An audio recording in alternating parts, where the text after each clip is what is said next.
Alors, Jocelyne, on est dans le coin salon de ton bureau pour cette première partie d'entrevue. Premièrement, merci de nous accorder ce temps aujourd'hui. Ça me fait plaisir. Merci beaucoup.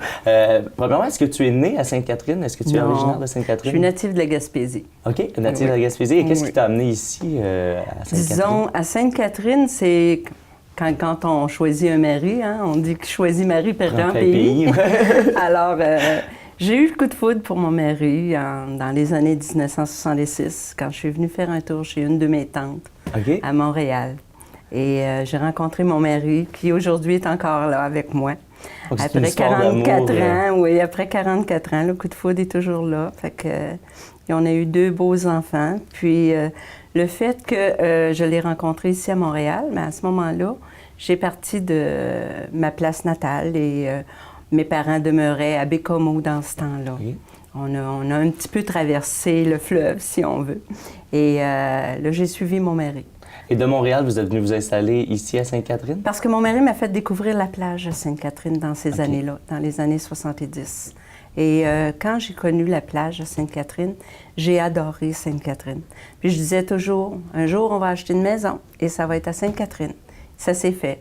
Et c'est vraiment à ce moment-là que tu es tombée en amour avec l'endroit? On aurait dit que je retrouvais un peu ma Gaspésie.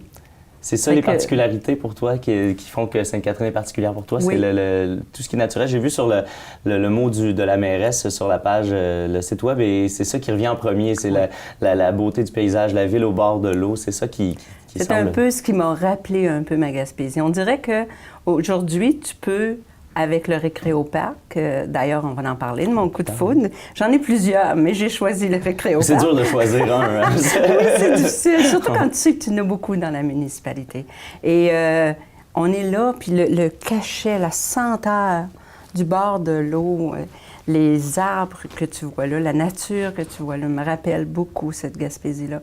Puis quand je l'ai fait découvrir à mon père, quand mon père s'est venu rester par ici, il est venu demeurer aussi à Sainte-Catherine. Malheureusement, il est décédé à Sainte-Catherine. Mais on l'a ramené en Gaspésie. Ah oui. Et lui-même, il dit, on dirait qu'on est en Gaspésie, hein, Justine? J'ai dit oui. Puis on dirait que ça nous reste, ça. Et, on dit souvent que le bord de l'eau, c'est quelque chose qui est très apaisant. C'est quelque chose qui calme. J'imagine que de retrouver ça déconnecte un peu aussi du rôle stressant de la mairesse. Disons que ça m'a aidé à prendre beaucoup de décisions. Je dois te dire, des fois, là, j'avais des idées, là, j'avais des décisions à prendre. Je partais, puis je m'en allais de l'autre côté. Je me promenais sur le bord de l'eau, puis j'étais là, bon, éclairez-moi un peu. Et non, ça fonctionnait. L'inspiration vient dans ce temps-là. Oui, on dirait que c'est là pour ça. C'est merveilleux. Est-ce que tu es quelqu'un qui est plus casanière? Si je parle de ta vie à la maison, est-ce que tu es quelqu'un qui est du genre à rester à la maison ou si tu es toujours sorti à l'extérieur? J'aime l'extérieur. J'aime être en dedans, j'aime mon petit chez-moi, mon entourage. Je suis bien, je suis heureuse, mais j'aime être à l'extérieur. J'aime sentir l'extérieur, voir les fleurs. Moi, je suis une fille d'été. Par contre, j'aime pas l'hiver. Là, on en sort, là. Oui, mais disons peut-être parce que j'ai vécu en Gaspésie, oublie pas l'hiver, hein, c'est long et très pénible. Mais moi, ce que je trouve dommage, c'est que l'hiver, ça nous empêche d'aller voir les amis, de s'en aller en toute sécurité sur les routes. Et ça m'a toujours comme stressée un peu. Alors, pour moi, l'été, quand vient le beau temps, dehors, je suis bien, je suis heureuse. Entourée de mes fleurs, du soleil et tout ça. Pour moi, c'est le bonheur total. D'ailleurs, ça va être le temps de planter, j'imagine, bientôt. Oui, justement. Et je suis très heureuse de ça parce que la ville a un œil différent l'été avec nos personnes ressources au niveau de la plantation des fleurs. C'est majestueux. Je tiens à les féliciter parce que je vais te dire, là, Ils savent comment embellir ma ville. Mais moi, je ne connaissais pas. J'étais jamais entré. C'est une ville par laquelle j'ai passé plusieurs fois. Okay. Mais de voir le cachet ici, là, le potentiel, j'avais envie justement de revenir après la floraison pour voir de quoi ça pouvait avoir l'air, parce que c'est vraiment magnifique. Je t'invite. Tu vas voir par toi-même. J'y reviendrai. Tu as des enfants, tu as des petits-enfants. Quand ça fait aussi longtemps, les petits-enfants, j'imagine qu'ils t'ont toujours connu comme étant la mairesse de Sainte-Catherine. Oui. Est-ce que tu as l'impression que ça change le regard que les gens ont sur toi? Non. Non? Non, parce que je les ai adaptés à ma vie courante. J'en ai une de 17 ans quand même. OK. Puis là, les 2 derniers, ils sont plus jeunes. J'en ai un petit garçon. J'ai enfin mon petit garçon après 44 ans. Ça fait longtemps que je veux un petit gars, mais je n'ai pas été capable de moi l'avoir. Alors, c'est ma fille qui m'a donné un beau petit garçon de 3 mois et demi et une petite fille de 2 ans et 3 mois. Et qu'est-ce qui... si on se ramène à l'époque où la première fois que vous avez fait le saut en politique, est-ce que les choses ont changé? Le regard des gens autour de vous, le regard des gens dans la ville, est-ce que ça change un peu la dynamique entre Non, je ne suis pas prête à dire ça, parce que quand même, ça faisait quand même... J'ai fait 18 ans de bénévolat dans la ville de Sainte-Catherine. Okay. Je me suis fait connaître au niveau culturel, au niveau du sport, parce que j'étais une grande sportive. J'adorais faire le sport. J'avais mon équipe de baseball, je jouais au hockey, je faisais la céramique au niveau du socioculturel. J'étais impliquée. C'est pour cette raison que les gens me disaient « Pourquoi tu ne vas pas en politique? » Dans ce temps-là, il y avait quand même des choses qui se passaient qu'on n'aimait pas trop. Fait que, non, j'ai jamais été une fille de politique, me voyez-vous là-dedans? Je suis pas intéressée, mais pas du tout. Mm-hmm. Mais avec la persévérance que les gens avaient, les amis que j'avais, puis la volonté de M. Jules Trudeau, le torieux. Parlez-moi de Jules Trudeau. C'est qui ce torieux-là? Jules, c'était l'organisateur en chef des partis politiques qui venaient ici au municipal. OK. Et Jules était là, Jocelyne, c'est elle, il faut qu'elle vienne en politique. J'ai dit, non, jamais. Puis en fin de compte, il m'a amené là. Puis aujourd'hui, il est en haut, puis il veille encore sur le grain, parce que je suis toujours là présente. Ça marche encore. Mais c'est sa femme qui a pris la relève, okay. Puis je tiens à les remercier. C'est grâce à eux si j'ai été capable de donner tant d'années à la municipalité, puis tout en étant heureuse de le faire. Est-ce qu'il y a eu un argument du torieux Jules qui a fait en sorte... Est-ce qu'il y a eu un argument qui était l'argument où c'était à force de travail, à force de réfléchir? Non.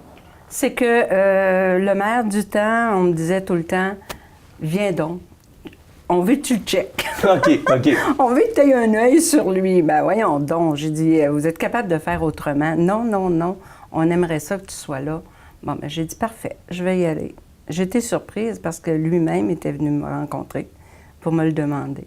Et j'ai dit, OK, je vais y aller, mais j'ai dit, je te le dis, je vais avoir un œil sur toi. OK. Et ça a fonctionné à ce moment-là. Est-ce que dès la première fois, ça a été très concluant rapidement? 2 mois après que j'ai été élue comme conseillère municipale.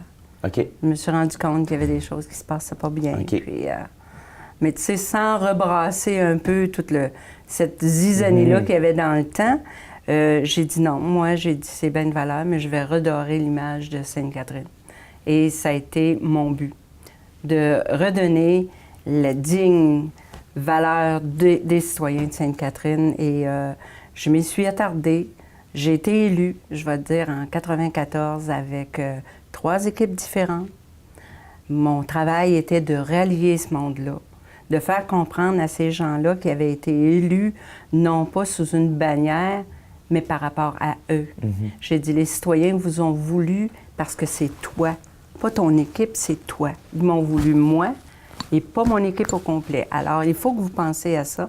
Les gens ont confiance en vous. Fait que ça a bien été. Aujourd'hui, ils sont encore avec moi. Et ça fonctionnait à ce moment-là. C'est là que vous avez fait votre rentrée à la mairie ici. D'ailleurs, si tu veux, je vais t'inviter à aller vers ton bureau pour faire la deuxième partie de cette entrevue-là. Oui, ça me fait plaisir. Parfait, allons-y. Merci.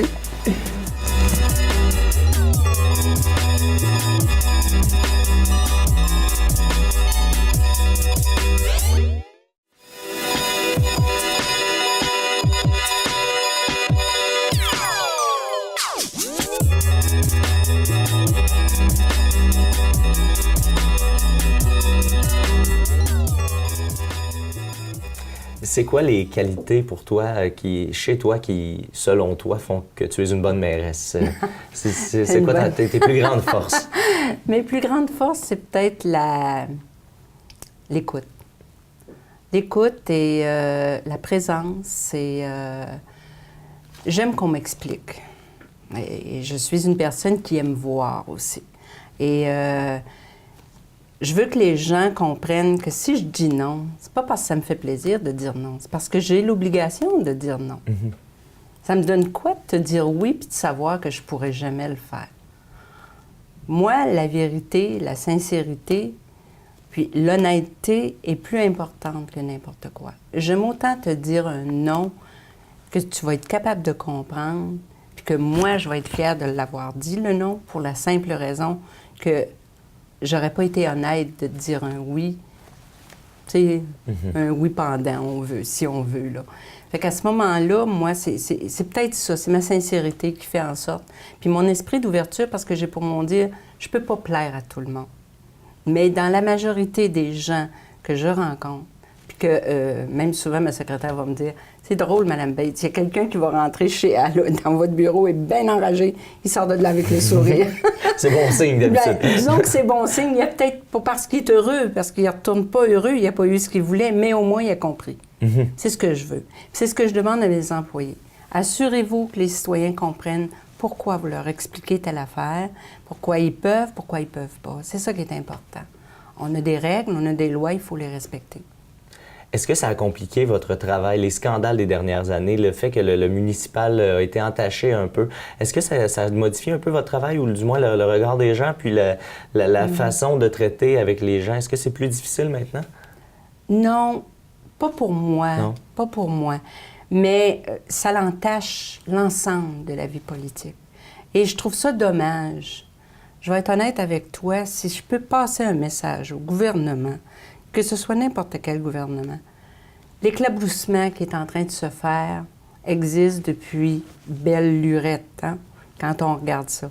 C'est la façon à chacun de vouloir travailler honnêtement qui fait la différence.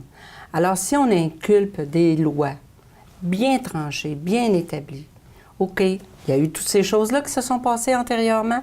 À partir de maintenant, voici les nouvelles règles et vous allez devoir y adhérer. C'est pas de patauger dans ce qui a déjà été fait, c'est plutôt de dire on passe-tu à autre chose. Oui, puis il faut changer les choses. Il faut changer les autres. C'est comme moi, j'ai dit, ça fait longtemps qu'on demande pourquoi vous ne donnez pas des barèmes d'orientation quand on va en appel d'offres. Un barème d'orientation. Moi, si je sais qu'un pied d'asphalte ou un pied de trottoir coûte tant, bien, celui qui va vouloir venir faire de la spéculation, on l'attend-tu, tu penses? On les a, les informations. En ce moment, vous êtes laissé à vous-même complètement. Oui, on les a pas. Fait que c'est ça, c'est d'aller changer les règles et les lois. Si on est capable de vouloir changer les règles et les lois, vous allez voir, il va y en avoir beaucoup moins. Puis les coupables, bien, qu'on les prenne puis qu'on arrête d'éclabousser tout le monde, parce que là, c'est tout le monde qui y goûte. Moi, je suis heureuse parce que ici, ça se fait pas. Et je vais être honnête avec vous, mes employés ont la même conviction. Puis quand mes employés sont capables de me dire, écoutez, nous, le soir, on dort tranquille parce qu'on sait qu'on n'a pas peur de nos élus, c'est une fierté autant pour moi que pour mes citoyens, que pour ma famille, puis même mes employés.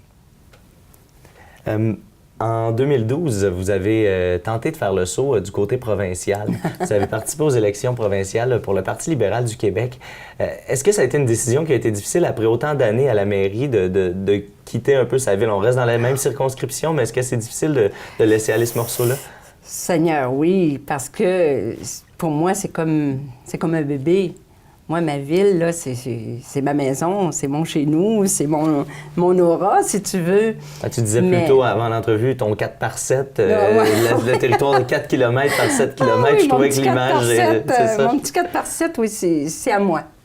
C'est à moi. Puis je veux que tout le monde en profite comme si ça serait à eux. Fait que pour moi, c'était une décision assez difficile, merci, mais que je disais en moi-même, peut-être que je vais être capable de changer des choses.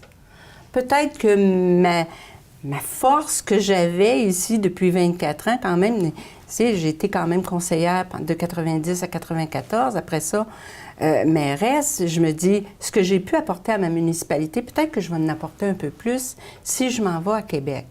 Et je veux qu'on change les choses. Moi, ma perception, quand c'est arrivé, il y avait l'éclaboussement de la politique, de la vie politique. Puis je voulais qu'on voit la politique d'un autre œil. Je voulais qu'on voit vraiment le bien fondé de la politique. Fait que j'ai dit, si j'y vais avec d'autres collègues, parce que j'avais une de mes amies, Mme Roussel de la Prairie, on était plusieurs élus quand même qui voulaient faire le saut, mais on disait, on va changer les choses. Et ça partait vraiment de ce désir-là. Oui. De vouloir changer les choses, de montrer que oui, il y a de la belle politique et de la belle politique propre. C'est ça le but. Ben, que veux-tu? Ils n'ont pas voulu. Et ensuite, suite à la victoire de M. Terrien, est-ce que ça a été automatique pour vous de dire je retourne à... je conserve la mairie? Oui. Ça a pas été une... Ça m'a fait plaisir de travailler avec M. Terrien. Puis, pendant qu'il était au pouvoir, même si ça a été peu de temps, mais il connaît mes allégeances. Est-ce que ça a accroché un peu à cause du fait que vous étiez candidate contre lui aux élections? Pas pour moi. Non, ça n'a pas eu... Il n'y a pas eu de non. Puis non, M. Terrien ne m'a pas démontré que ça avait un lien. Pas de ressentiment ou quoi que ce soit. D'ailleurs, il l'avait dit lui-même, qu'il me connaissait comme au municipal, puis qu'il connaissait très bien le travail que j'avais fait, alors il était capable de l'apprécier. Puis c'est ce que j'ai toujours eu pour mon dire, moi. Quand on est capable de voir le travail qu'un individu fait, on ne l'accroche pas à une couleur. Moi, j'ai toujours dit, écoute, j'ai 18 000, pas loin de 18 000 citoyens. Pour moi, ils sont tous de la même couleur. Ils sont tous verts. Alors, vous n'avez pas le droit de m'affilier à moi une couleur. Oui, je peux avoir un parti, je peux avoir une préférence pour un parti. Tout dépend des, comment je te dis, des allégeances que j'ai. Est-ce que je veux une séparation? Non. Malheureusement, non. Bien, peut-être que ça ne fera pas le bonheur des autres, mais moi, je ne me vois pas là-dedans. Fait que je ne pouvais pas m'en aller à ce moment-là dans un parti où est-ce que on voulait vraiment la séparation. Je suis une personne qui aime avoir tout son monde autour. J'aime ça voir grand. Alors, pour moi, c'est impossible d'être là confiné. J'ai assez de mon petit 4x7 que je peux pas agrandir, à moins que je m'en aille à Kanawaki ou sur le fleuve, là. Mais non, c'était ça. Fait que non, je pense que les gens sont capables de comprendre qu'on est là pour représenter. Moi, je suis là pour représenter mes citoyens. Alors, mes citoyens, pour moi, il n'y a pas de couleur. Il faut que je leur donne le même service, qu'il soit blanc, noir ou vert, là, à ce moment-là. Le 4x7, on ne peut pas l'agrandir, mais on peut le rénover, par contre. Oui. Qu'est-ce qui s'en vient dans les prochaines années? C'est quoi les défis pour la ville de Sainte-Catherine? Les défis, c'est de faire comprendre peut-être à certains ministères qu'une municipalité, à un moment donné, il faut qu'elle soit capable de survivre. Alors, si je ne peux pas m'étendre, il faut que je monte en hauteur. Et ça fait longtemps que je dis à mes employés, soyez visionnaires, parce qu'il faut aller en hauteur. On ne peut pas s'étirer. Alors, il faut monter. Et on a eu une très belle ouverture, parce qu'on a demandé un changement de zonage au coin de la rue des Écluses pour avoir du 7 étages. OK. Et même les citoyens ne se sont pas opposés. Et les membres du conseil ont adhéré, les services d'urbanisme aussi, le CCU, ont collaboré grandement à ce qu'on s'en va vers cette nouveauté-là. Et avec votre attachement pour la nature, j'imagine qu'il y a aussi un volet de préserver un peu le cachet de la ville ici, de vouloir... Ça, qu'on le veuille pas, on ne peut pas être contre la nature. Mais à un moment donné, il ne faut pas non plus trop ambitionner sur la nature, sinon elle embarque sur toi.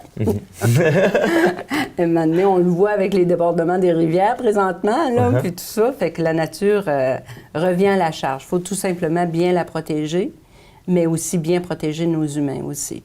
Et j'ai tellement de parcs et d'endroits verts pour faire en sorte que mes citoyens ont une qualité de vie extraordinaire que ça ne nous empêchera pas de monter tout en gardant un cachet vert. On va aller visiter ton endroit coup de cœur, si tu le veux bien. Quel est-il? Mon coup de cœur? Un des coups de cœur. C'est le Récréoparc. OK. C'est le Récréoparc. C'est un endroit où est-ce que je dis aux citoyens, vous voulez un endroit vraiment naturel à vous, vous l'avez, il est à portée de votre main, profitez-en. On a même redonné les berges aux citoyens dernièrement avec la collaboration de la CMM par rapport au volet vert et bleu. Et je tiens à les remercier grandement parce qu'on est allé chercher un beau cachet de l'autre côté. Et vous allez le voir par vous-même, c'est un endroit extraordinaire. Eh bien, allons-y. Merci.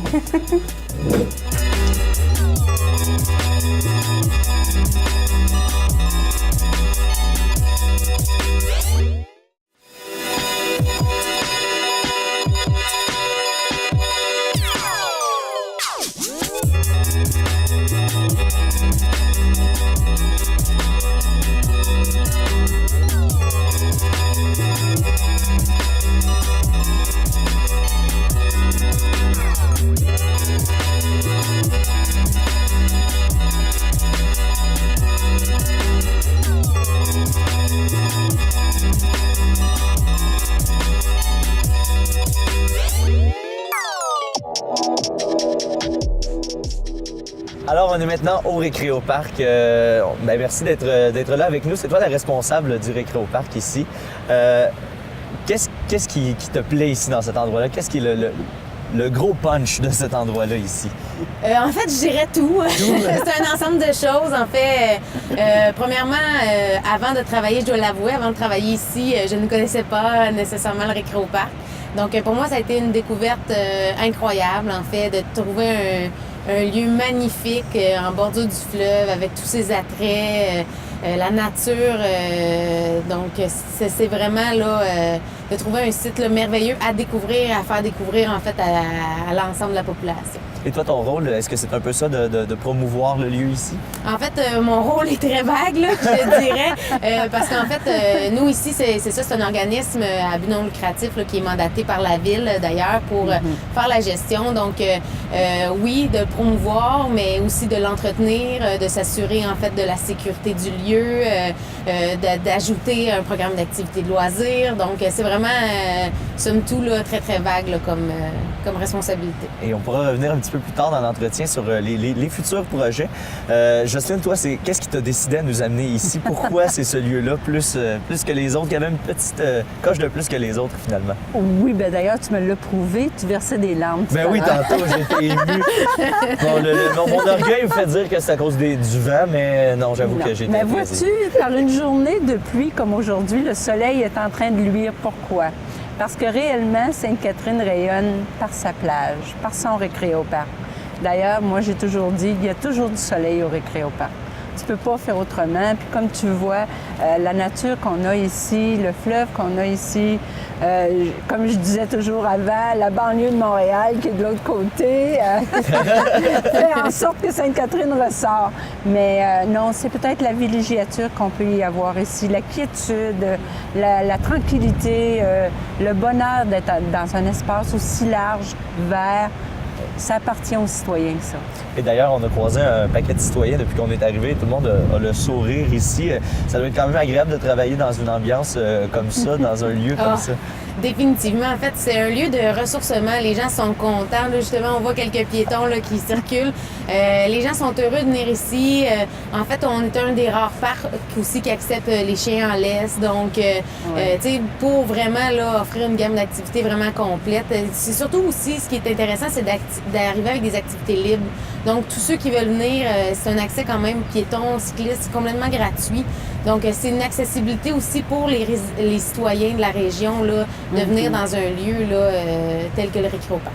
Et là, vous vouliez nous montrer un autre endroit, parce que celui-là est magnifique, mais vous étiez pas sûr duquel des deux. Alors, j'imagine que l'autre est aussi très beau.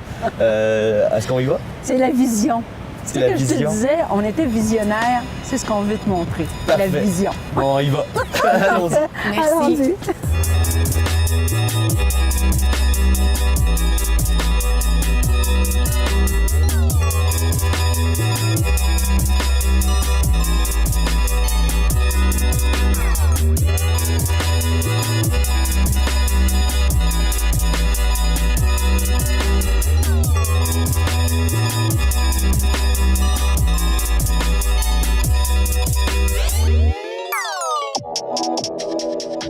On est maintenant rendu à la dernière portion d'entrevue. Vous nous avez amené devant ce qui sera la plage prochainement. En ce moment, le bassin est vide. Pourquoi il est vide en ce moment? Ben, en fait, c'est qu'on fait toujours une activité de nettoyage là, du printemps. Donc, on vide complètement le bassin pour enlever toute l'eau de la neige et tout ça. Donc, on va regratter tout, on va reprofiler le sable. Et par la suite, le remplir pour la préparation du printemps. Nous, en fait, à chaque année, c'est notre façon de procéder, puis ça fonctionne très bien. Puis également, là, au niveau de l'été, on ajoute du chlore dans l'eau, donc pour s'assurer de la qualité de l'eau. Ça doit être un endroit assez populaire ici, sur le site. J'imagine de ce que ça peut avoir l'air et ça donne le goût de revenir. C'est plein. C'est plein. Fait que je t'invite à venir planter ton parasol. Là. Oui, c'est ça. Je vais réserver ma place tout de suite. D'ailleurs, on a toujours une très bonne cote au niveau de la qualité de l'eau pour la plage et c'est peut-être pour ça que ça fait notre popularité puis qu'on peut recevoir entre 30 et 35 000 personnes par année au niveau de la plage. Alors, puis en même temps, ça leur donne l'idée de voir un peu qu'est-ce que le Récréoparc a et à leur offrir. Et comme tu vois, la vision que nous avons autour de nous est vraiment spectaculaire. C'est magnifique, vraiment. Oui, c'est un bel endroit de détente. Fait que j'invite les citoyens, moi, surtout à venir profiter de l'été. Tout ce que je demande, c'est à Dame Nature d'être avec nous parce qu'on marche toujours avec le soleil. Hein? Elle a pris assez de temps pour s'en venir que je pense qu'elle va arriver très Je pense qu'elle va arriver très bien préparée. On l'espère. Et pour la suite des choses ici sur le site, qu'est-ce qui nous attend? Qu'est-ce que vous avez comme vision, comme projet? On peut te le montrer tout à l'heure. On veut avoir quelque chose qui va être permanent. OK. Quelque chose qu'on va pouvoir offrir en service encore plus à nos visiteurs. C'est-à-dire un endroit de détente, un endroit où est-ce qu'on va pouvoir, en toute saison, toutes les saisons comprises, pouvoir prendre un café, relaxer. C'est des choses qu'on ne peut pas offrir présentement. C'est ouvert à l'année, mais avec des activités non-service. Okay. Fait que je pense que Joanie, avec ses visions, a fait en sorte de nous amener à voir que oui, on voudrait offrir plus à notre clientèle. Fait que on va vous montrer ça tout à l'heure. Qu'est-ce que ça pourrait avoir de l'air? Disons qu'on n'a pas d'esquisse à vous montrer parce que c'est encore à l'état projet et on cherche nos collaborateurs. D'ailleurs, on a la CMM qui est un très grand collaborateur avec nous, puis je tiens quand même à les remercier encore de beaucoup parce que sans eux, on ne pourrait pas développer ces concepts-là. Fait que on va essayer de vous montrer qu'est-ce que c'est qu'on a comme vision. Bon, parfait. Merci beaucoup pour la belle journée, Jocelyne. Merci beaucoup d'avoir été avec nous. Merci beaucoup, Joanie. Et merci à vous d'avoir été là et on se revoit nous la semaine prochaine avec un autre coup de cœur. Merci à toi.